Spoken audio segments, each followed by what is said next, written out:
زړګی سړی خو سپرلي پکې اوسېږي ستا یادونه زیرازي پکې اوسېږي په دې پورې غره کې هغه کور د چا دی خلک وایي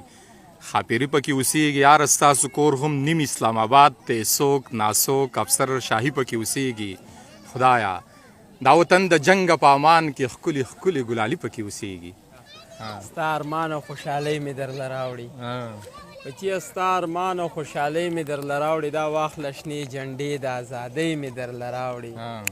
او د کام د ازادۍ په ننګ شهید بچیه پاسه ستا قبر له د سرو ګلو ډالۍ مې درله راوړي او بچیه د ټوپکو تماچو غوښتنې پرېږده په دې جشن مناو که شرشرۍ مې درله راوړي او زما د وطن پیغلې چې سینګار د یو په لش شي غوږونو له د سرو زرو والۍ مې درله راوړي ډېر ښه دی او تر څو به په ازغنو لارو خپیابلې خپې روانې پوښتونه ستا خیرخوا یمه څپلۍ مې درله راوړي او د خلکو په نظر کې چې به مړې مړې ښکارېدلې د هغو پښتنو جذبې ژوندۍ مې درله راوړي او تره په ټول سوات کې مې په دې سترګې خوږې شوې یو دنګ نختر ته وختم غوټۍ مې درله راوړي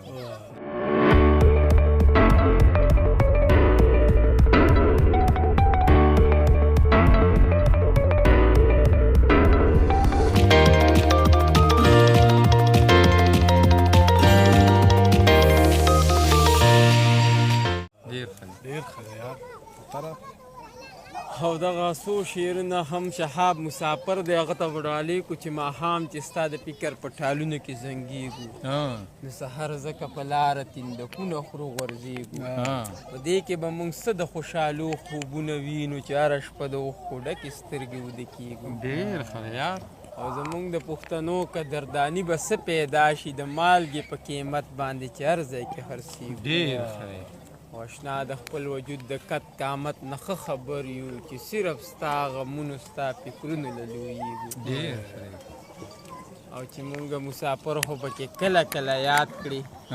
په دې باندې او تره ستا غزل ته خوشحالېږو ډېر ښه دی ټوله غوښه خوري هغې مره شعرونه ووایه نخرې مه کوه که ما ته پته وي تاسو به دومره شعرونه په ما وجه دی نه په هوټل کې چېرته روټۍ خوړلی وم دا غوښه به وخورې دا ما په خبرې په دې پسې مونږ سهار هغه بره پاټک ته تلي او بیا بره ځای نه ورله لم راغستی دی په دې ګرمۍ کې دا موږ ستا خوښې ته نه ګورو چې شعر دغه موږ پوج زورو دا ګډه بیزه خو سړی په زور هلی شي شابه شعرونه ووایه ها نو حضرت دغه څو شعرونه هم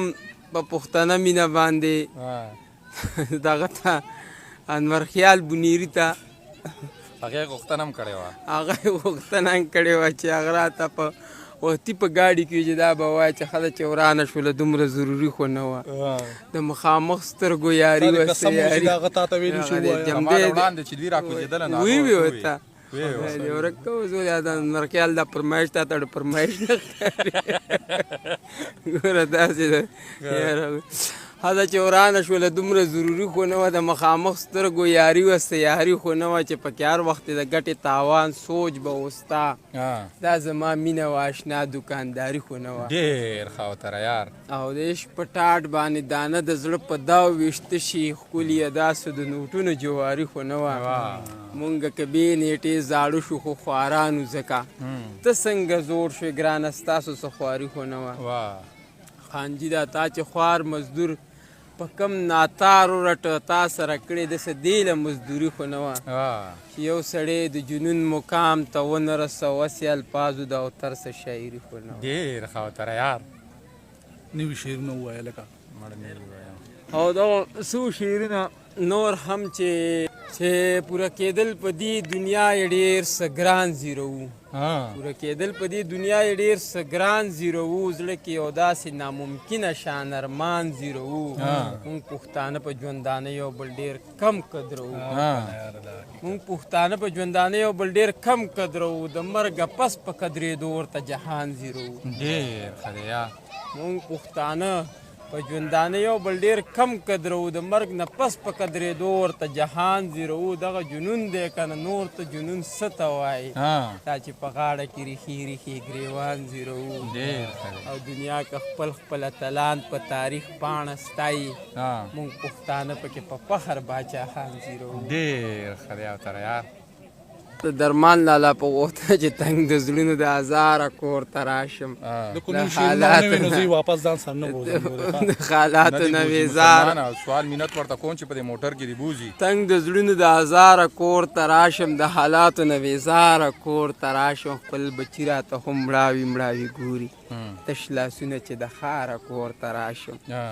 او په خولو او دوړو څخه جامې په غاړه د خانانو د بیګاره کور ته راشم د دې خپل لیوني زړه د برکته څه بې قدره بې قراره کور ته راشم او په لیمو کې په ډنډونو اوښکې راوړم ستړی ستا د انتظاره کور ته راشم او تر جانه په ټکرو تیندکونو د جنون په ورانه لاره کور ته راشم یو څو قطعې ووایه ځه قطعې ووایه قطعې به دغه ووایم